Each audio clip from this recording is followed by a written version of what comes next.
Hello everyone, my name is Aditi Pal. I am a third year student in AIMS Nagpur. My NEET rank was 4067 and I am from Gaya, Bihar. Today we are going to discuss the chapter Respiration in Plants. We will first start with the multiple choice questions. So the first question is the ultimate electron acceptor of respiration in an aerobic organism is।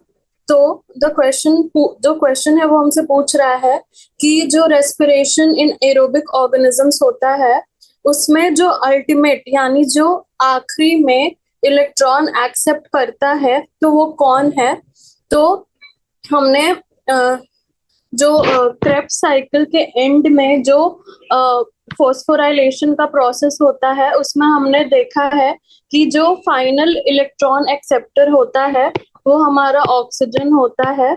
और oxygen जो है ये एक strong oxidising agent है, इसलिए वो readily electron accept करता है। हम आगे भी जब वो पूरा प्रोसेस देखेंगे आगे के क्वेश्चंस में तो हम देखेंगे कि इलेक्ट्रॉन एक्सेप्ट करता है ऑक्सीजन एंड उसके बाद फाइनली वाटर बनता है एज अ प्रोडक्ट।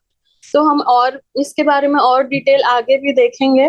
तो अभी के लिए आप याद रखिए the ultimate electron acceptor of respiration in aerobic organisms is oxygen. उसके बाद हम आते हैं क्वेश्चन नंबर 2 पे। तो क्वेश्चन नंबर 2 है phosphorylation of glucose during glycolysis is catalysed by. तो हमें पता है ग्लाइकोलिसिस में पूरे 10 स्टेप्स होते हैं, तो उसमें ही जो फर्स्ट स्टेप होता है उसमें ग्लूकोज का फोस्फोराइलेशन होता है टू ग्लूकोज 6 फोस्फेट। फोस्फोराइलेशन यानी कि एडिशन ऑफ फोस्फेट। जो ग्लूकोज का फोस्फोराइलेशन होता है ये फर्स्ट स्टेप में ही होता है। तो phosphorylation of glucose during glycolysis is catalyzed by hexokinase। तो ये जो प्रोसेस है ग्लूकोज इनटू ग्लूकोज 6 फॉस्फेट, ये हेक्सोकाइनेज ये एंजाइम है जो इस प्रोसेस को कैटलाइज करता है। ये हमें याद रख ग्लाइकोलिसिस के सारे स्टेप्स हमें याद होने चाहिए। तो जो ये तो फर्स्ट स्टेप ही है, the phosphorylation of glucose to glucose 6 phosphate is catalysed by hexokinase. ठीक है, तो हम ये देख सकते हैं कि ग्लूकोज के साथ एटीपी रिएक्ट करता है to form glucose 6 phosphate and ADP. तो ये जो हमारा कैटालिसिस है ये हेक्सोकाइनेज करवाता है। इस क्वेश्चन का आंसर हो जाएगा phosphorylation of glucose during glycolysis is catalysed by hexokinase. Now the third question is pyruvic acid, the key product of glycolysis, can have many metabolic fates under aerobic condition it forms। तो ये question हमें पूछ रहा है कि जो pyruvic acid है जो ग्लाइकोलिसिस का एंड प्रोडक्ट है, जो ये पायरुविक एसिड है उसके कई सारे फेट्स हो सकते हैं। फेट्स यानी कि या तो ये इथानॉल में कन्वर्ट हो सकता है या तो ये एसिटाइल कोए में कन्वर्ट हो सकता है, तो एरोबिक या तो लैक्टिक एसिड में भी कन्वर्ट हो सकता है। तो ये एरोबिक कंडीशंस में किस चीज में कन्वर्ट होगा। तो हमें पता है कि इथानॉल और लैक्टिक एसिड तो एनारोबिक कंडीशंस में बनते हैं, तो जाहिर सी बात है कि इसका आंसर हो जाएगा एसिटाइल कोए एंड CO2। क्योंकि जो एरोबिक कंडीशंस में जो हमारे माइटोकॉन्ड्रिया में क्रेब्स साइकिल होती है एंड क्रेब्स साइकिल के पहले जो एसिटाइल कोए बनता है एंड CO2 बनता है, फिर ये जाके क्रेब्स साइकिल में जाते हैं। तो इसलिए एरोबिक कंडीशंस में माइटोकॉन्ड्रिया के अंदर एसिटाइल कोए एंड CO2 बनेगा। ठीक है, तो हम एरोबिक कंडीशंस में जो फेट होगा पायरुविक एसिड का वो हो जाएगा एसिटाइल कोए एंड CO2 के फॉर्म में। लैक्टिक एसिड नहीं होगा, सिर्फ CO2 एंड H2O नहीं बनेगा। इथानॉल और लैक्टिक एसिड तो हमने देखा कि ये एनारोबिक कंडीशंस में बनते हैं और एसिटाइल कोए तो बनेगा ही, तो CO2 एंड H2O नहीं होगा। एरोबिक कंडीशंस में ये एसिटाइल CoA एंड CO2 बनेगा। उसके बाद क्वेश्चन नंबर 4 है, electron transport system is located in mitochondrial outer membrane, inner inter membrane space, inner membrane या मैट्रिक्स। तो हमें पता है कि mitochondria is a double membrane structure और इसकी आउटर मेम्ब्रेन, इनर मेम्ब्रेन और इंटर मेम्ब्रेन स्पेस होती है। तो ये हो गया आउटर मेम्ब्रेन, ये हो गया इनर मेम्ब्रेन और ये हो गया इंटर मेम्ब्रेन स्पेस और ये हो गया मैट्रिक्स। तो जो इलेक्ट्रॉन ट्रांसपोर्ट सिस्टम होता है that is located in the inner mitochondrial membrane. तो ये आपको याद रखना है कि इनर माइटोकॉन्ड्रियल मेम्ब्रेन पे इलेक्ट्रॉन ट्रांसपोर्ट सिस्टम होगा और एक इलेक्ट्रॉन कैरियर से दूसरे इलेक्ट्रॉन कैरियर में इलेक्ट्रॉन्स का ट्रांसपोर्ट होगा। सो इसका आंसर होता है हमारा इनर मेम्ब्रेन। तो आपको याद रखना है माइटोकॉन्ड्रिया में electron transport system is located in the inner membrane, क्योंकि इनर मेम्ब्रेन में बहुत सारी इनफोल्डिंग्स है तो इससे सरफेस एरिया भी इनलार्ज हो जाता है, तो मोर एनर्जी प्रोड्यूस हो सकती है। तो इनर मेम्ब्रेन, इससे आपको याद रखना है कि इनर मेम्ब्रेन जो फोल्डेड है बहुत ज्यादा, उसमें ही हमारा इलेक्ट्रॉन ट्रांसपोर्ट सिस्टम लोकेटेड रहेगा। उसके बाद हम आते हैं क्वेश्चन नंबर 5 पे, विच of the following exhibits the highest rate of respiration. तो इसमें से हमें क्वेश्चन में पूछ रहा है कि इसमें से कौन से में हाईएस्ट रेट ऑफ रेस्पिरेशन होगा। तो हमें एक चीज तो पता है कि जितनी ज्यादा हमें एनर्जी चाहिए उतना ज्यादा, जैसे इसमें दिया है कि जितना ज्यादा हमारी मेटाबॉलिक एक्टिविटी है उतना ज्यादा हमें ऑक्सीजन चाहिए, उतना ज्यादा रेस्पिरेशन चाहिए, उतना ज्यादा कैटाबॉलिक एक्टिविटी चाहिए ताकि हम एटीपी जनरेट कर सकें। तो इसमें से हमें पता है कि ये जर्मिनेटिंग सीड है, इसे अभी बहुत ज्यादा एनर्जी चाहिए in order to germinate. Growing shoot apex तो अभी नॉर्मली ग्रो कर रहा है, रूट टिप भी ग्रो कर रही है, लीफ बड भी ग्रो कर रही है, पर जर्मिनेटिंग सीड को जर्मिनेशन के लिए ज्यादा एनर्जी चाहिए अभी। तो इसी कारण से उसका जो रेस्पिरेशन रेट होगा वो भी सबसे ज्यादा होगा। तो इसका आंसर हमारा हो जाता है जर्मिनेटिंग सीड। अब हम आते हैं क्वेश्चन नंबर 6 पे। तो क्वेश्चन नंबर 6 पूछ रहा है, mitochondria are called power houses of the cell, which of the following observations support this statement. तो इसमें से पूछ रहा है कि माइटोकॉन्ड्रिया को हम पावर हाउसेस ऑफ सेल बोलते हैं, तो इसमें से कौन सा उसे एक्सप्लेन कर रहा है। तो the first option is mitochondria synthesise ATP, सही है। Mitochondria have a double membrane, ये भी सही है। The enzymes of the Krebs cycle are found in mitochondria, हाँ ये भी सही है। Mitochondria are found in almost all plant and animal cells, ये भी सही है। पर माइटोकॉन्ड्रिया का डबल मेम्ब्रेन होना या enzymes of Krebs cycle found in mitochondria ये एक्सप्लेन नहीं करता कि mitochondria are called power houses of cell. सिर्फ एटीपी सिंथेसिस ही ये एक्सप्लेन करता है कि mitochondria are called power houses of the cell. So इसका answer for this question is mitochondria synthesise ATP, क्योंकि एटीपी सिंथेसिस के वजह से ही हम माइटोकॉन्ड्रिया को पावर हाउसेस ऑफ सेल बोल रहे हैं, क्योंकि ATP is the energy currency या फिर पावर जो सारे रिएक्शंस और मेटाबॉलिज्म को ड्राइव करेगी in the body. So power houses of the cell के लिए एटीपी का प्रोड्यूस होना बहुत जरूरी है। उसके बाद हम आते हैं the end product. Okay, so the 7th question is the end product of oxidative phosphorylation is. तो ऑक्सीडेटिव फोस्फोराइलेशन के एंड में क्या प्रोडक्ट बनेगा। सो ऑक्सीडेटिव फोस्फोराइलेशन है क्या। तो ऑक्सीडेटिव फोस्फोराइलेशन में हमने पहले भी देखा था कि ऑक्सीजन जो है वो इलेक्ट्रॉन को एक्सेप्ट करता है at the end to form water, तो वाटर तो बनेगा ही। तो इसमें सबसे पहले हम देखेंगे कौन से ऑप्शन में वाटर है। तो एक ही ऑप्शन में वाटर है एंड एटीपी तो बनना ही है, क्योंकि रेस्पिरेशन के एंड में एटीपी सिंथेसिस होना है। So ATP is necessary, NADH oxygen ADP। Oxygen तो इलेक्ट्रॉन्स एक्सेप्ट कर रहा है तो ऑक्सीजन आंसर नहीं हो सकता, एटीपी भी, एडीपी भी नहीं हो सकता है, एनएडीएच भी नहीं हो सकता। तो ऑब्वियसली आंसर होगा एटीपी प्लस H2O, क्योंकि एंड ऑफ रेस्पिरेशन में ऑक्सीजन इलेक्ट्रॉन्स एक्सेप्ट करके वाटर बनता है and energy in the form of ATP produce होती है।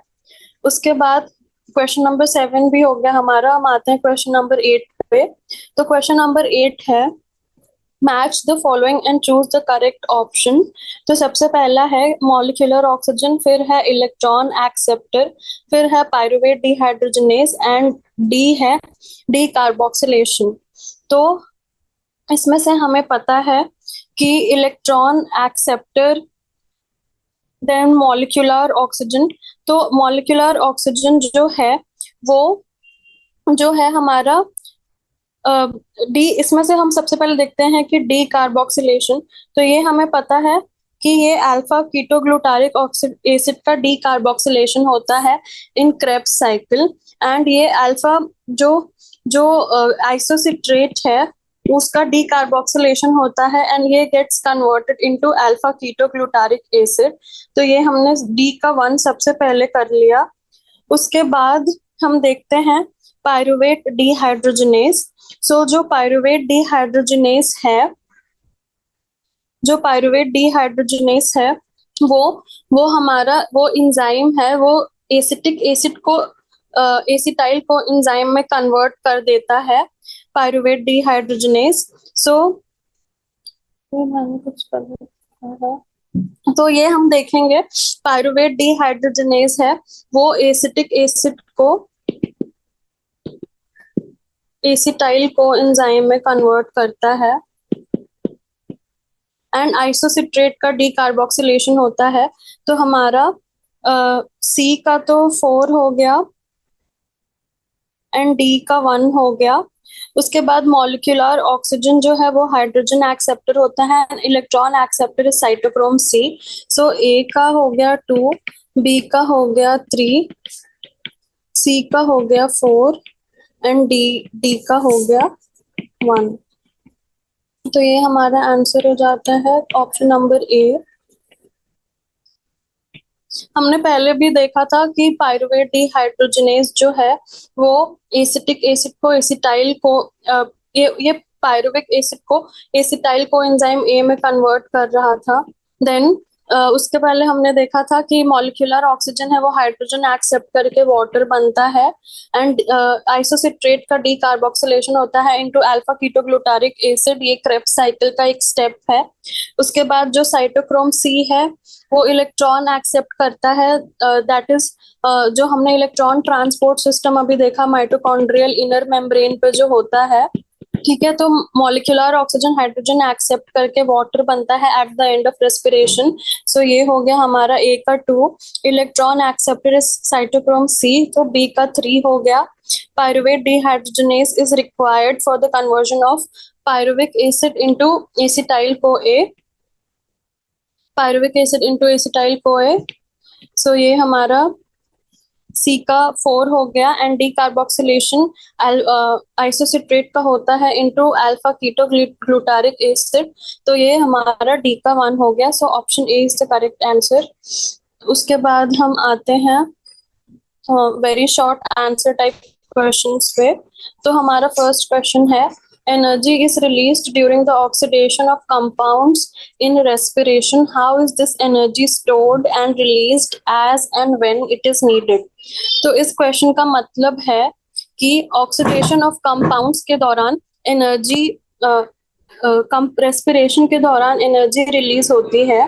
तो ये एनर्जी स्टोर कैसे होती है एंड स्टोर होने के बाद जब भी बॉडी को रिक्वायरमेंट है तब ये रिलीज कैसे होती है एट द रिक्वायर्ड टाइम। तो जो हमारे कार्बोहाइड्रेट्स फैट्स एंड प्रोटीन्स का जो भी रेस्पिरेशन के दौरान ऑक्सीडेशन होता है तो उससे जो एनर्जी रिलीज होती है, मैंने आपको अभी भी बताया कि रेस्पिरेशन के एंड में energy is released in the form of ATP and ये एटीपी के फॉर्म में ही स्टोर होती है और स्टोर होने के बाद ये ही एटीपी जो है जब भी हमारे बॉडी को या हमारे सेल्स को रिक्वायर्ड होती है, तो ये ATP he metabolism and construction of new cellular components के लिए यूज होती है. सो जो हमारे कार्बोहाइड्रेट्स, फैट्स एंड प्रोटीन्स हैं, उनका ऑक्सीडेशन होता है पहले, एंड ऑक्सीडेशन के बाद जो एनर्जी रिलीज होती है वो एटीपी के फॉर्म में स्टोर होती है. माइटोकॉन्ड्रिया जो है हमारे हर सेल में होते हैं, ये एनर्जी रिलीज करते हैं इन द फॉर्म ऑफ एटीपी, और ये अपने अंदर ही इन एटीपी के फॉर्म में एनर्जी को स्टोर करते हैं. और जब भी कुछ भी रिक्वायरमेंट हो या मेटाबॉलिज्म करना हो या सेल्स को एनर्जी की रिक्वायरमेंट हो, तो ये एटीपी ही एनर्जी रिलीज करती है. ठीक है, तो इसमें हम एक बार देख लेते हैं. Complex food molecules such as carbohydrates, fats and protein, they are rich sources of energy. And energy जो है इनसे जो रिलीज होके केमिकल बॉन्ड्स में स्टोर हुई, जो कि एटीपी है, एंड जब फिर से एनर्जी रिलीज होगी, एनर्जी रिक्वायर्ड होगी, तो जो सेल्स हैं इस स्टोर्ड एनर्जी को ऑक्सीडेशन रिएक्शन से फिर से रिलीज करेंगे. एंड ये ऑक्सीडेशन रिएक्शन से जो एनर्जी रिच जो एटीपी जो है वो यूज करेंगे, एंड एटीपी जो स्टोर्ड है वो ही फिर से यूज होगी to power metabolism and construct new cellular components as and when it is needed. तो हमारे सेल्स में जो है एटीपी का प्रोडक्शन होता है, एंड वो एटीपी ऐसे ही स्टोर्ड रहती है, और जब भी सेल्स को या तो डिवाइड करने का रिक्वायरमेंट हो या फिर एनर्जी का रिक्वायरमेंट हो, तो वो ही एनर्जी रिलीज होती है in order to drive the cell's metabolism. उसके बाद हम आते हैं क्वेश्चन नंबर 2 पे. Explain the term energy currency, which substance acts as energy currency in plants and animals. तो ये भी सिमिलर क्वेश्चन ही है कि एनर्जी करेंसी क्या है, एंड एनर्जी करेंसी के लिए कौन सा सब्सटेंस होता है इन प्लांट्स एंड एनिमल्स. तो एनर्जी करेंसी मतलब क्या, कि जो कोई भी चीज जो एनर्जी को प्रोवाइड करे फॉर सेल्यूलर एक्टिविटीज. तो एनर्जी करेंसी एक तो हमें पता है कि एटीपी होती है, एडिनोसिन ट्राइफॉस्फेट, उसके साथ साथ गुआनोसिन ट्राइफॉस्फेट भी हो सकता है, यूरिडिल ट्राइफॉस्फेट भी हो सकता है, साइटोसिन ट्राइफॉस्फेट भी हो सकता है. तो ये जो मॉलिक्यूल्स हैं ये एनर्जी यील्डिंग मॉलिक्यूल्स हैं, यानी कि ये एनर्जी रिलीज करते हैं. जो एटीपी है, जो एडेनोसिन ट्राइफॉस्फेट है, उसका जब एक बॉन्ड टूटता है और ये एडीपी में कन्वर्ट होता है, यानी कि एडेनोसिन डाइफॉस्फेट में, तो 7.3 किलो कैलोरी पर मोल ऑफ एनर्जी रिलीज होती है. और ये energy he variety of biological processes in both plants and animals को करने में हेल्प करती है. जो एनर्जी करेंसी है, इसका मतलब कोई भी ऐसा मॉलिक्यूल जिसके बॉन्ड्स के टूटने पे एनर्जी का रिलीज होगा, उसे हम एनर्जी करेंसी बोलते हैं. ATP, GTP, CTP, UTP are the energy currencies in a cell. और ये ही है सब्सटेंस जो एक्ट करता है as energy currency in both plants and animals. ATP, GTP, CTP, UTP. और एनर्जी करेंसी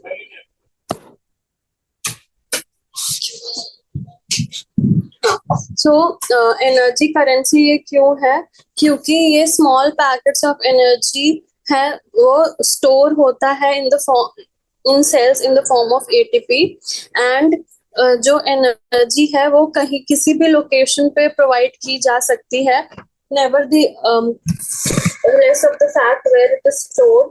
उसके बाद जो हमारे बॉडी में जो भी एक्टिविटीज हैं, तो उसके लिए लार्ज अमाउंट ऑफ एनर्जी वो एटीपी प्रोवाइड करता है by its accumulation at one place. So energy currency का मतलब है एटीपी, जीटीपी, यूटीपी, सीटीपी, जिसके भी बॉन्ड्स के टूटने से एनर्जी का रिलीज होता है. And in plants and animals यही एटीपी, जीटीपी जो है तो एनर्जी करेंसी बोलते हैं, क्योंकि इसी के यूज से एनर्जी का रिलीज होता है. एंड प्लांट्स एंड एनिमल्स का जो भी मेटाबॉलिक प्रोसेसेस है वो कैरी आउट करते हैं with the help of these energy currencies. उसके बाद क्वेश्चन नंबर 3 है, different substrates get oxidized during respiration. How does respiratory quotient indicate which type of substrate, that is carbohydrate, fat or protein, is getting oxidized? तो respiratory quotient A by B होता है. What do A and B stand for, and what type of substrate have respiratory quotient of 1, less than 1 or greater than 1? तो सबसे पहले हम देखेंगे कि respiratory quotient होता क्या है. तो respiratory quotient is volume of CO2 evolved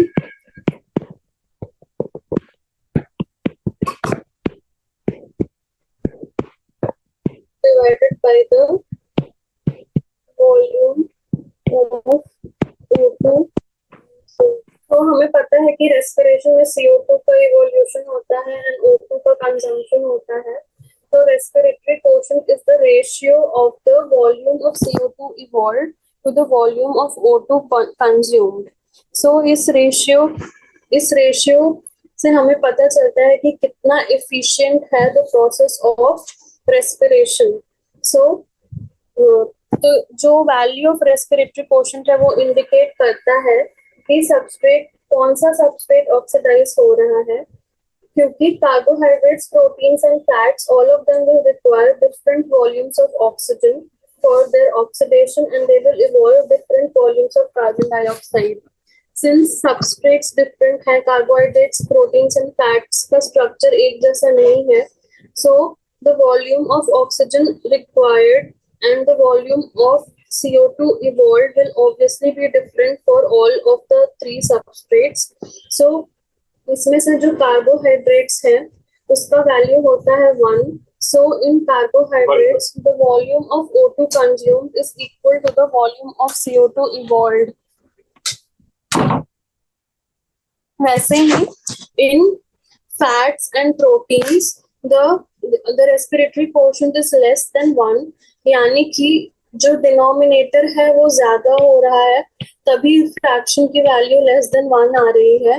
so the volume of oxygen consumed in case of fats and proteins is more than the volume of CO2 evolved, यानी कि ये ज्यादा ऑक्सीजन कंज्यूम करते हैं फॉर देयर ऑक्सीडेशन, जबकि जो organic acids हैं वो ज्यादा CO2 इवॉल्व करते हैं कम ऑक्सीजन को कंज्यूम करके. सो ये हमारा क्वेश्चन क्या क्या पूछ रहा था, what type of substrates have respiratory quotient of 1, less than 1 और ग्रेटर देन 1. तो हमारा पहला तो कार्बोहाइड्रेट्स का हो जाता है कि volume of CO2 evolved is equal to the volume of oxygen consumed, और फैट्स और प्रोटीन्स ज्यादा ऑक्सीजन कंज्यूम करते हैं फॉर देयर ऑक्सीडेशन, सो इनका रेस्पिरेटरी कोशेंट हो जाएगा लेस देन 1, जबकि ऑर्गेनिक एसिड्स ज्यादा CO2 इवॉल्व करते हैं एंड लेस ऑक्सीजन को कंज्यूम करते हैं फॉर देयर ऑक्सीडेशन, सो इनका हो जाएगा respiratory quotient more than 1. So carbohydrates have respiratory quotient equal to 1, fats and proteins have respiratory quotient less than 1, and organic acids have respiratory quotient more than 1. उसके बाद A and B stand for, तो मैंने आपको पहले ही बता दिया कि A stands for volume of CO2 evolved and B stands for volume of oxygen consumed. ठीक है. उसके बाद हम आते हैं क्वेश्चन नंबर 4 पे. F1 particles participate in the synthesis of. ठीक है, तो हमें पता है कि ये जो F0 and F1 होता है, या फिर आप कह सकते हैं F0 and F1, जो भी आप कहना चाहें, ये प्रेजेंट होता है in the inner mitochondrial membrane. ये जो F0 है ये ऐसे इनर माइटोकॉन्ड्रियल मेम्ब्रेन पे होता है एंड F1 अंदर की तरफ यानी मैट्रिक्स की तरफ होता है.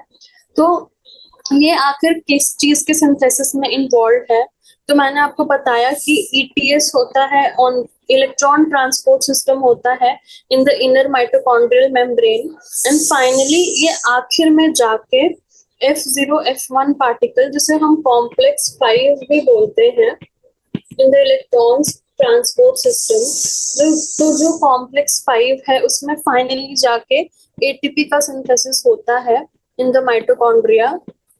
आप यहाँ पे देख सकते हैं कि एटीपी का सिंथेसिस हो रहा है। So obviously F1 particles participate in the synthesis of ATP. तो यहाँ पे हमारा आंसर हो जाएगा।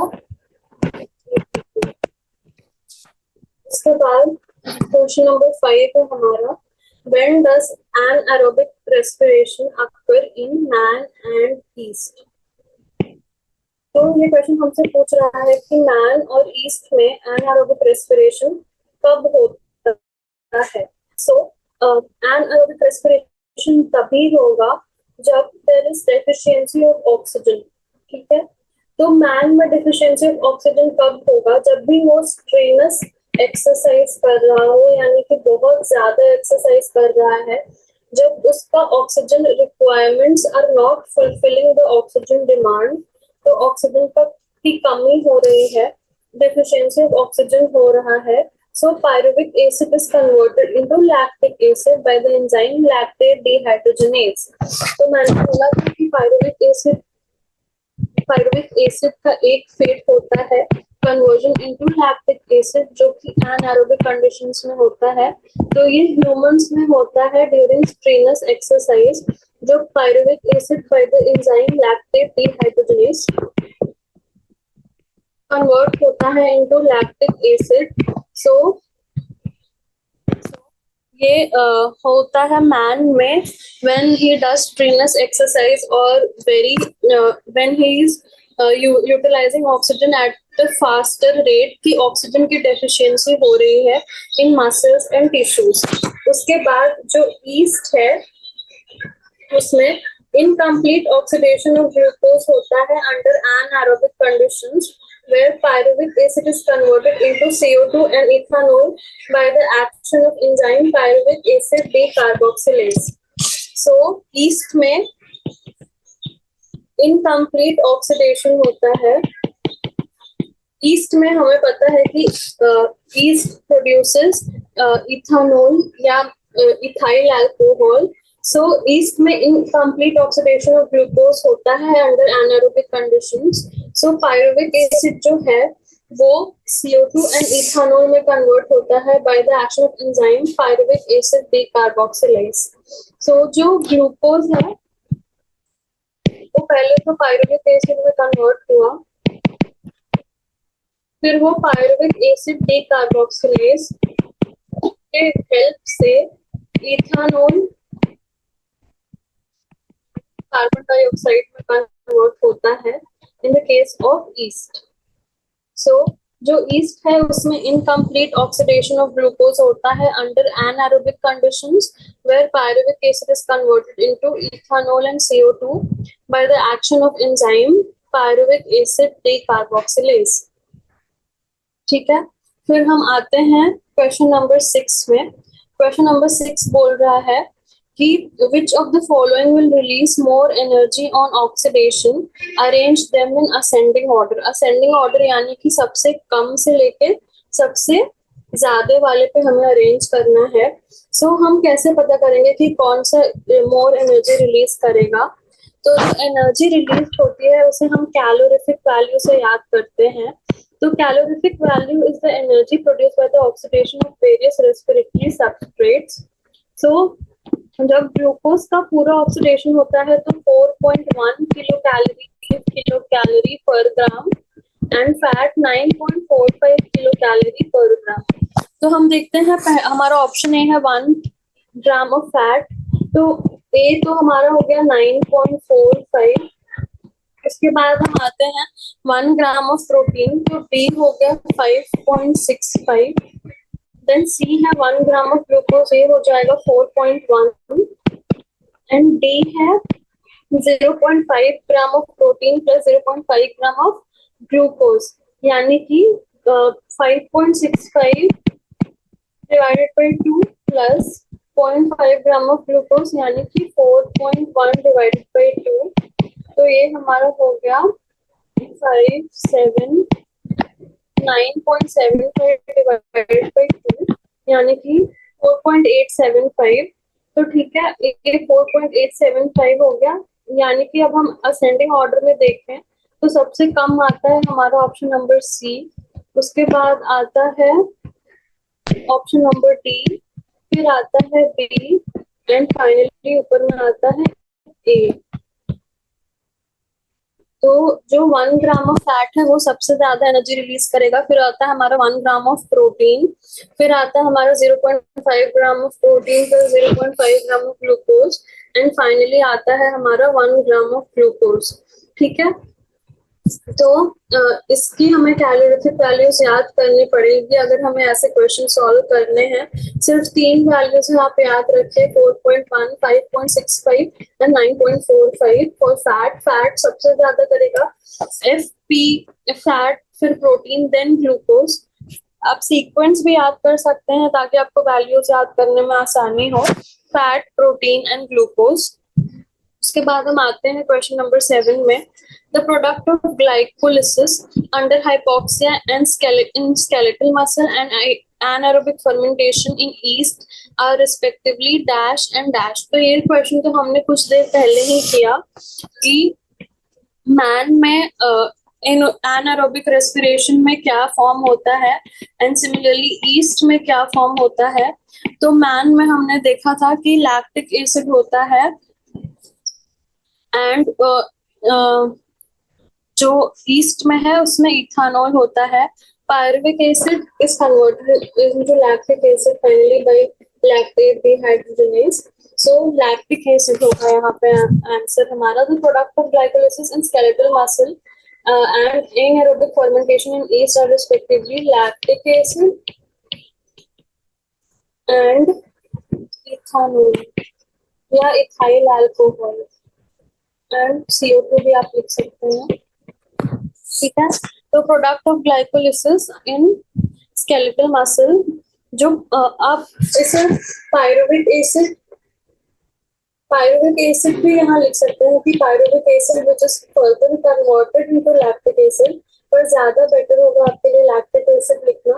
And ethanol plus CO2 in case of anaerobic fermentation in yeast. अब हमारे very short answer type questions भी हो गए। अब हम आते हैं शॉर्ट आंसर टाइप क्वेश्चंस पे। तो हमारा पहला क्वेश्चन है, if a person is feeling dizzy, glucose और fruit juice is given immediately but not a cheese sandwich. तो हमें पता है कि कभी भी किसी इंसान को या किसी को भी आपने देखा होगा कि अगर चक्कर आता है तो उसे जल्दी से हम ग्लूकोन डी देते हैं या फिर कुछ ग्लूकोन डी देते हैं या ग्लूकोज का कुछ पाउडर देते हैं। हम उसे चीज सैंडविच तो नहीं खिलाते ऑब्वियसली। तो ऐसा क्यों करते हैं हम? तो जो है तो क्या चीज सैंडविच में एनर्जी नहीं है? तो ऑब्वियसली ऐसा नहीं है। चीज सैंडविच में भी फैट है, उसमें एनर्जी है। तो both glucose and fat are energy giving food, but glucose is an instant source of energy. ठीक है, तो जो ग्लूकोज है वो तुरंत एनर्जी रिलीज करेगा at a faster rate than protein और फैट। ठीक है, तो जो हमारा ग्लूकोज है वो तुरंत एक्ट करेगा in order to release energy, जबकि प्रोटीन्स एंड फैट्स है उनको दूसरे प्रोसेसेस से जाना होगा ताकि वो सिंपलर फॉर्म्स में कन्वर्ट हो सके एंड देन एनर्जी रिलीज करें।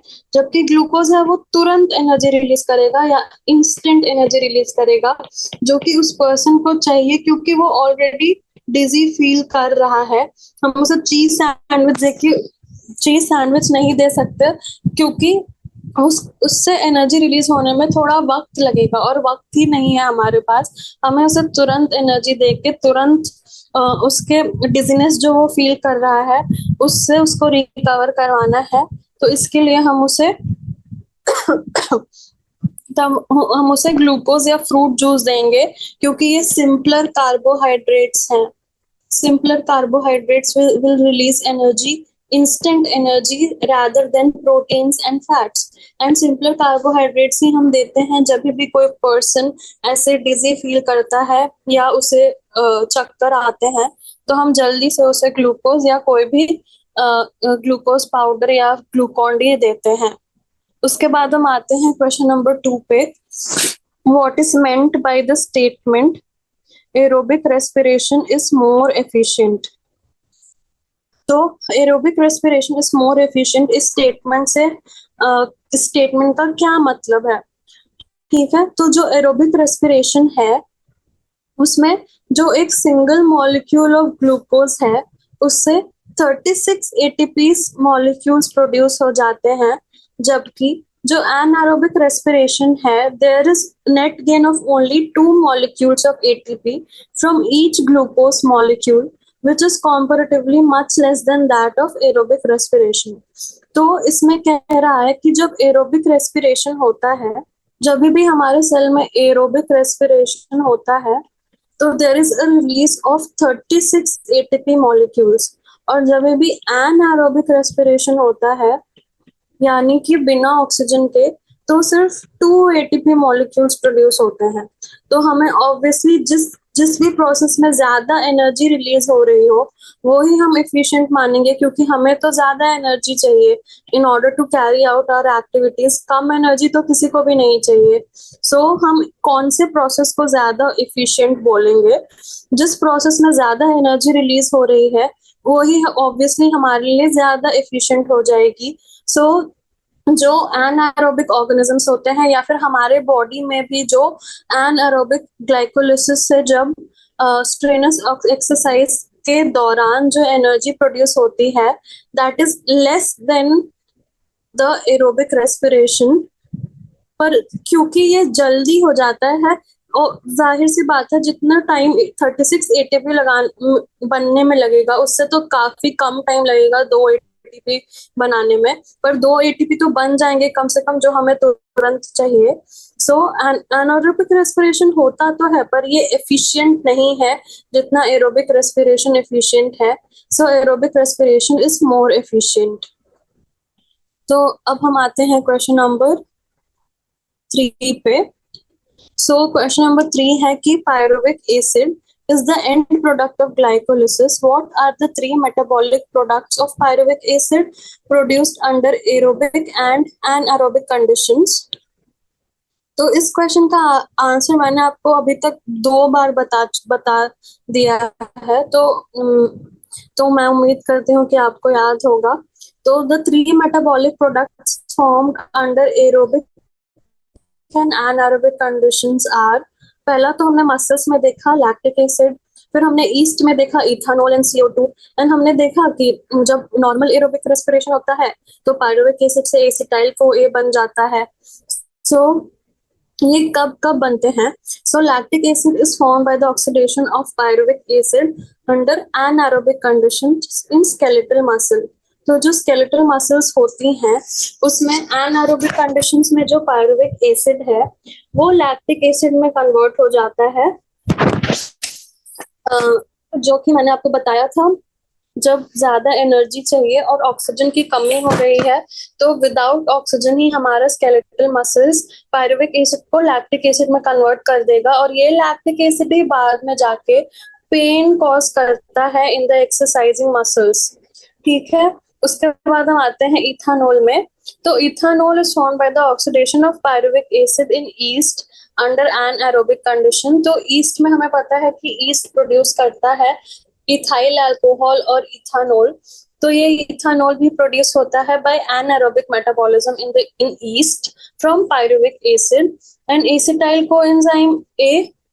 मैंने आपको बताया था कि बाय पायरुवेट डिहाइड्रोजनेज जो एसिटाइल CoA है एंड CO2 प्रोड्यूस होता है जो कि फर्दर क्रेब्स साइकिल में जाता है एंड फाइनली एटीपी का प्रोडक्शन होता है।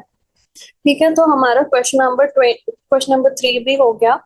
अब हम आते हैं क्वेश्चन नंबर 4 पे। The energy yield in terms of ATP is higher in aerobic respiration than anaerobic respiration. Why anaerobic respiration occurs even in organisms that live in aerobic conditions like human beings and angiosperms? अब ये question हम बार एक ही तरह का question ये हमसे पूछ रहे हैं कि एरोबिक रेस्पिरेशन में ऑब्वियसली ज्यादा एनर्जी रिलीज होती है, पर फिर भी हमारे अंदर एनारोबिक रेस्पिरेशन क्यों हो रहा है? आखिर क्या रीजन है? तो मैंने आपको बताया कि जब हम इंटेंस एक्सरसाइज करते हैं या स्ट्रीनस एक्सरसाइज करते हैं तो मसल बहुत ज्यादा एनर्जी डिमांड करती है, और उतना ज्यादा ऑक्सीजन हम उसके लिए बहुत ज्यादा ऑक्सीजन चाहिए, और उतना ज्यादा ऑक्सीजन हम दे नहीं पाते हैं सेल्स को, तो ऑक्सीजन की कमी होने लगती है। तो ऑक्सीजन की कमी होगी तो ऑब्वियसली जो है हमारा एनारोबिक रेस्पिरेशन होगा, क्योंकि एनर्जी तो चाहिए हमें और ऑक्सीजन आ नहीं रहा है, तो हमें बिना ऑक्सीजन के भी काम करना पड़ेगा। तो जो है तो इसके वजह से एरोबिक रेस्पिरेशन तो हमारे अंदर होता है, but anaerobic respiration also takes place. Anaerobic respiration also takes place when we need excess of energy and our body is not able to provide that energy. तो anaerobic respiration होगा और lactic acid बनेगा, even though it is not efficient like aerobic respiration. उसी तरीके से east sales जो हैं anaerobic respiration करके इथाइल अल्कोहल एंड CO2 बनाते हैं। सो मेनली यहाँ पे ह्यूमन बींग्स एंड एंजियोस्पर्म्स के बारे में पूछा है कि क्यों होता है एरोबिक रेस्पिरेशन, तो एनारोबिक रेस्पिरेशन। तो जब भी सेल को ज्यादा रिक्वायरमेंट होगी और उतना ऑक्सीजन प्रेजेंट नहीं होगा तब तब एनारोबिक रेस्पिरेशन होगा, although it is not that efficient but still वो होगा। उसके बाद हम आते हैं नंबर 5 पे, initial requirement for aerobic respiration, but does the respiration ऐसा क्यों होता है? ये इलेक्ट्रॉन को एक्सेप्ट करता है और फिर वाटर बना लेता है, तो ये लास्ट स्टेप होता है। तो जो एरोबिक रेस्पिरेशन है उसके ऑर्डिनेट है, सो ये फाइनल एक्सेप्टर ऑफ ऑक्सीजन होता है इन रेस्पिरेटरी प्रोसेस। तो जो ये ऑक्सीजन है ये इलेक्ट्रॉन्स को पुल करता है, इलेक्ट्रॉन्स को हम ट्रांसपोर्ट चेन, और इससे पुल करेगा ऑक्सीजन हमारे इलेक्ट्रॉन्स को। ये ऑक्सीजन है ये एंड करता है बट मोस्ट वाइटल, मतलब यानी कि जैसे कि हम कहते हैं जिसका सबसे इम्पोर्टेंट होता है वो आखिर में आता है, तो वैसे है। And it acts as a final electron acceptor and final electrons को एक्सेप्ट करके और हाइड्रोजन के साथ मिलके ये वाटर बन जाता है। एंड इसके बाद जो एनर्जी प्रोड्यूस होती है, जो एनर्जी प्रोड्यूस होती है वो भी इन स्टेप्स में प्रोड्यूस होती है। हम देख सकते हैं एटीपी मॉलिक्यूल्स प्रोड्यूस हो रहे हैं, एंड फाइनली जो ऑक्सीजन है उसने इलेक्ट्रॉन्स को एक्सेप्ट किया एंड फाइनली हाइड्रोजन के साथ मिलके वो वाटर बन गया। So even though oxygen is an essential requirement for aerobic respiration का मतलब ही है कि ऑक्सीजन is being used। जो ऑक्सीजन है वो एक essential requirement है ऑफ एरोबिक रेस्पिरेशन, पर वो अंत में आ रहा है और इलेक्ट्रोनेगेटिव होने की वजह से वो इलेक्ट्रॉन्स को एक्सेप्ट करता है एंड फाइनली वाटर बन जाता है हाइड्रोजन से कंबाइन करके। तो ये हमारा क्वेश्चन नंबर 5 का आंसर हो गया कि oxygen is an essential requirement but it enters the respiratory process at and. ऐसा क्यों है? क्योंकि इसका काम ही है अंत में, तो ये अंत में ही आता है और इलेक्ट्रॉन्स को एक्सेप्ट करके एंड हाइड्रोजन के साथ कंबाइन करके वाटर बना लेता है। क्वेश्चन नंबर 6 पे अब हम आते हैं।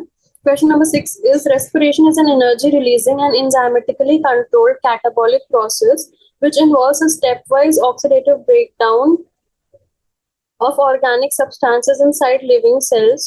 तो हमें explain करना है कि stepwise कैसे है और organic substances are used as substrates ये कैसे है।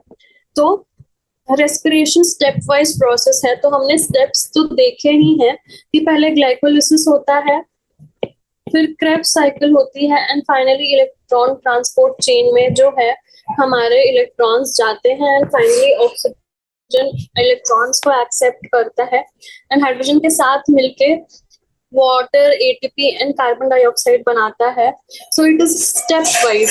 पहले होगा ग्लाइकोलिसिस, फिर होगा हमारा क्रेब्स साइकिल, एंड फाइनली हमारा इलेक्ट्रॉन ट्रांसपोर्ट सिस्टम. तो स्टेप्स तो हो गए, इसमें 10 स्टेप्स हैं, इसमें बहुत सारे स्टेप्स हैं, इसमें 5 कॉम्प्लेक्सेस हैं. सो स्टेप वाइज में ये स्टेप्स एक एक करके होते हैं, and finally step wise oxidation होता है, एंड फाइनली एनर्जी रिलीज होती है. So organic substances are used as substrates, मतलब क्या? सो जो हम रेस्पिरेशन में, ठीक है, हमारे सबस्ट्रेट्स क्या क्या है. सो हमने पहले भी देखा कि रेस्पिरेशन के सबस्ट्रेट्स हमारे या तो कार्बोहाइड्रेट्स हैं, या तो फैट्स हैं, या तो प्रोटीन्स हैं. ये ऑब्वियसली ऑर्गेनिक हैं और इनका स्ट्रक्चर कॉम्प्लेक्स है. So they are complex organic substrates, and हम इसी को यूज करके एनर्जी का प्रोडक्शन कर रहे हैं, तो ये हमारे सबस्ट्रेट हो गए. So they are complex organic substances that are used as substrates: carbohydrates, fats, amino acids, proteins. So जो respiration of glucose and fatty acids है उसको floating respiration कहते हैं, and respiration of proteins and amino acids को हम protoplasmic respiration कहते हैं. So glucose and fatty acids जब यूज होते हैं, ग्लूकोज यानी कि कार्बोहाइड्रेट्स एंड फैटी एसिड्स जब यूज होते हैं सबस्ट्रेट्स, तो हम उसे फ्लोटिंग रेस्पिरेशन कहते हैं. एंड जब प्रोटीन्स एंड अमाइनो एसिड्स होते हैं तो हम उसे प्रोटोप्लाज्मिक रेस्पिरेशन कहते हैं. सो जो ये ऑर्गेनिक सब्सटेंसेस हैं, they have a complex structure. They are composed of carbon atoms in rings or long chains, and उससे और एटम्स अटैच होते हैं, हाइड्रोजन, ऑक्सीजन एंड नाइट्रोजन. ये तो हम स्ट्रक्चर की बात कर रहे हैं. हमने देखा है कार्बोहाइड्रेट्स का स्ट्रक्चर ऐसे long chains of carbon atoms, कहीं एन अटैच्ड है, कहीं एच अटैच्ड है, तो ये हमारा सबस्ट्रेट हो गया. वैसे ही प्रोटीन्स एंड फैट्स होते हैं, इनका भी स्ट्रक्चर डिफरेंट होता है. सो ये ऑर्गेनिक सब्सटेंसेस हैं जिनमें कार्बन एटम्स हैं, हाइड्रोजन एटम्स हैं, नाइट्रोजन एटम्स हैं, and they are being used as substrates in a stepwise manner in respiration to release energy. उसके बाद हम आते हैं क्वेश्चन नंबर 7 पे. Comment on the statement respiration is an energy producing process but ATP is being used in some steps of the process.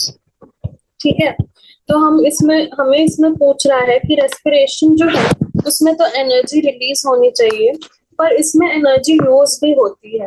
तो हाँ, ये सच है कि respiration is the process to produce energy in the form of ATP by the oxidation of respiratory substrates such as glucose, fats and proteins.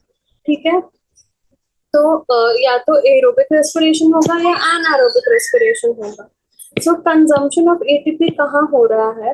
तो जब glycolysis में there is glucose, जब ग्लूकोज 6-फॉस्फेट में कन्वर्ट होता है तो एक एटीपी की रिक्वायरमेंट होती है, जबकि जब फ्रक्टोज 1,6-बिसफॉस्फेट में कन्वर्ट होता है तो भी एटीपी की रिक्वायरमेंट होती है. सो ग्लाइकोलिसिस में ये स्टेप्स हैं. सो जो एरोबिक रेस्पिरेशन में total ATP produced, 2 are used in the preparatory phase of glycolysis. So net gain होता है वो 38 minus 2 होगा. जो 38 है उसमें से -2 करेंगे तो 36 ATP molecules जो है वो net gain होता है in aerobic respiration. So जो glycolysis है उसे हम preparatory phase कहते हैं. एंड इस ग्लाइकोलिसिस में जब ग्लूकोज 6-फॉस्फेट में कन्वर्ट होता है तब एक एटीपी यूज हो जाता है. एंड व्हेन फ्रक्टोज 1,6-बिसफॉस्फेट में कन्वर्ट होता है तो भी एक एटीपी, यानी कि टोटल 2 एटीपी जो है हमारे कंज्यूम हो गए. सो जब 38 एटीपी जो हमारा टोटल होता है एरोबिक रेस्पिरेशन का, उसमें से हम माइनस करते हैं तो टोटल 36 एटीपी होते हैं, जबकि एनारोब्स में 4 एटीपी में से हम 2 एटीपी माइनस करते हैं तो net gain is only 2 ATP. तो जो ग्लाइकोलिसिस है वो एक प्रिपरेटरी फेज है बिफोर क्रेब्स साइकिल और फाइनल रेस्पिरेशन, और उसमें 2 एटीपीज कंज्यूम हो जाते हैं.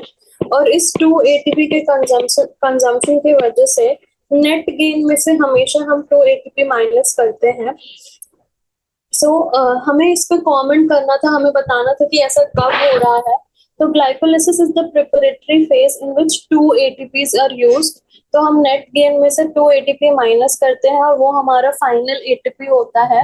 सो in glycolysis 2 ATPs are being used. तो हम इससे बता सकते हैं कि respiration is an energy producing process, पर फिर भी इसमें एनर्जी का यूज भी होता है इन द प्रिपरेटरी फेज। उसके बाद हम आते हैं क्वेश्चन नंबर 8 पे। In the figure below shows us, इसमें ग्लाइकोलिसिस के स्टेप्स पढ़ने हैं और हमें बताना है कि एटीपी यूज हो रहा है या रिलीज हो रहा है। हमने देखा था कि ये ग्लाइकोलिसिस के स्टेप्स हैं। तो सबसे पहले जो first step is glucose into glucose. Glucose जो है वो हमारा ग्लूकोज 6 फोस्फेट में कन्वर्ट हुआ। देन ग्लूकोज 6 फोस्फेट, यहाँ पे एक एटीपी का यूज हुआ, ठीक है। अब ग्लूकोज 6 फोस्फेट हमारा आइसोमरेज की हेल्प से फ्रक्टोज 6 फोस्फेट में कन्वर्ट हो जाता है। तो ए में हमारा हो जाएगा fructose 6 phosphate. Then again B में हो जाएगा, हमने अभी ऊपर देखा कि एक एटीपी यहाँ पे भी यूज होता है। So ATP will convert into ADP and ये फ्रक्टोज 6 फोस्फेट फ्रक्टोज 1,6 बिसफॉस्फेट में कन्वर्ट हो जाएगा। तो हम यहाँ देख सकते हैं fructose 6 phosphate gets converted into fructose 1,6 bisphosphate and 1 molecule of ATP is used. Then fructose 1,6 bisphosphate gets converted into glyceraldehyde 3-phosphate and dihydroxyacetone phosphate. ये दोनों इंटरकन्वर्टेबल हैं। Fructose 1,6 phosphate gets converted into glyceraldehyde 3-phosphate and dihydroxyacetone phosphate. ये 6 carbon का compound 2-3 carbon compounds में split हो जाता है। Then this glyceraldehyde 3-phosphate gets converted into 1,3 bisphosphoglyceric acid। तो डी हमारा 1,3 bisphosphoglyceric acid हो जाएगा, 1,3 bisphosphoglyceric acid में कन्वर्ट हो जाएगा, ठीक है। और फिर इसके बाद तो सारे ब्लैंक्स फिल्ड है एटीपी। क्या क्या हमने देखा कि सबसे पहले glucose gets converted into glucose 6 phosphate, ये तो दिया ही हुआ है। उसके बाद आइसोमरेज की हेल्प से glucose 6 phosphate gets converted into fructose 6 phosphate. Then fructose 6 phosphate से एक और एटीपी मिलेगा तो फ्रक्टोज 1,6 बिसफॉस्फेट हो जाएगा। उसके बाद ये 2-3 कार्बन वाले कंपाउंड्स में ब्रेक होगा, glyceraldehyde 3-phosphate and dihydroxyacetone phosphate. And then उसके बाद ये जो है हमारा glyceraldehyde 3-phosphate and dihydroxyacetone phosphate. And then ये ग्लिसरल्डिहाइड 3-phosphate कन्वर्ट हो जाएगा 1,3 बिसफॉस्फोग्लिसरिक एसिड। उसके बाद सिर्फ एक है ई में जो जिसमें ATP is gets converted into ADP.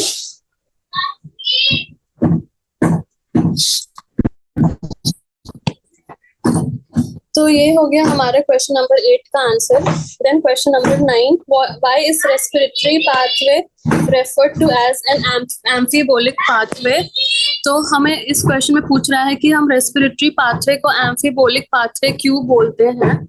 तो एम्फीबोलिक का मीनिंग हमें पता होना चाहिए। एम्फीबोलिक मीन्स कि इसमें बोथ एनाबॉलिज्म एंड कैटाबॉलिज्म दोनों हो रहा है, तभी हम इसे एम्फीबोलिक बोल सकते हैं। जैसे कि हम एम्फीबियन बोलते हैं वैसे ही एम्फीबोलिक। कैटाबॉलिक पाथवे में क्या हो रहा है कि कैटाबॉलिज्म तो हो ही रहा है क्योंकि complex molecules such as carbohydrates, fats and proteins are being broken down into simpler molecules to obtain energy. जो कार्बोहाइड्रेट्स हैं उनको हम ग्लूकोज में ब्रेक डाउन करके उसके बाद फिर वो एसिटाइल कोएंजाइम एंड एनर्जी में प्रोड्यूस होते हैं। वैसे ही fatty acids are converted into acetyl coenzyme A. Then fats को पहले फैटी एसिड्स और ग्लिसरॉल में ब्रेक होते हैं। देन वो फैटी एसिड्स एसिटाइल कोएंजाइम में ब्रेक होते हैं एंड फाइनली वो एसिटाइल कोएंजाइम में एंटर है and proteins are broken down into amino acid। ठीक है, हो गया हम फैट्स और कार्बोहाइड्रेट्स, ग्लूकोनियोजेनेसिस। तो ये ही जो ये करेंगे for the synthesis of fats. उसके बाद अमाइनो एसिड को भी विड्रॉ कर सकते हैं जब भी हमारे बॉडी को रिक्वायरमेंट है, तो वो इस रेस्पिरेटरी पाथवे में से ही चीजों को विड्रॉ कर सकता है इन ऑर्डर टू सिंथेसाइज। जैसे ही हमारे बॉडी को एनर्जी की जरूरत है तो रेस्पिरेटरी पाथवे होगी। जब प्रोटीन्स का सिंथेसिस की जरूरत है तो विड्रॉवल ऑफ सबस्ट्रेट्स होगा। जब फैट्स की जरूरत है तो विड्रॉवल ऑफ सबस्ट्रेट्स होगा। तो ऐसे ही respiration is both anabolic and catabolic pathway. ठीक है, तो हम आते हैं क्वेश्चन नंबर 10 पे। We commonly call ATP as the energy currency of the cell. Can you think of some other energy carriers present in the cell? तो हाँ, ATP तो energy currency of the cell है, बिल्कुल सच है। क्योंकि ATP का जब एक बॉन्ड टूटता है तो एनर्जी रिलीज होती है, एटीपी में कन्वर्ट होता है। उसके साथ साथ देयर आर, जानते हैं तो जो NADH2 एंड FADH2 है, ये जो है हमारे इलेक्ट्रॉन ट्रांसपोर्ट सिस्टम में जब ये ट्रैवल करते हैं तो ये रिस्पेक्टिवली 3 और 2 ATPs रिलीज करते हैं। एक मॉलिक्यूल ऑफ NADH से 3 ATP रिलीज होती है एंड 1 मॉलिक्यूल ऑफ FADH2 से 2 ATP रिलीज होती है। और हमें पता है ATP is the source of energy. So ATP तो है ही energy currency of the cell. इसके साथ साथ हमारा NADH एंड FADH2 भी energy currency of the cell है, क्योंकि ये भी respectively 3 ATP and 2 ATP release करते हैं। एंड इसके वजह से जो ATP मतलब एनर्जी, एंड जब ATP रिलीज हो रही है तो ऑब्वियसली एनर्जी भी रिलीज होगी। So energy currency of the cell is ATP, that is true. But along with ATP 2 हमें बताने हैं एनर्जी कैरियर्स। तो NADH तो पहला होता है हमारा NADH एंड दूसरा है हमारा FADH2, जो कि एनर्जी कैरियर्स हैं, जो कि 3 और 2 ATPs रिस्पेक्टिवली रिलीज करते हैं। और 3 और 2 ATPs रिलीज होने की वजह से इन्हें भी हम energy currency of the cell से जानते हैं।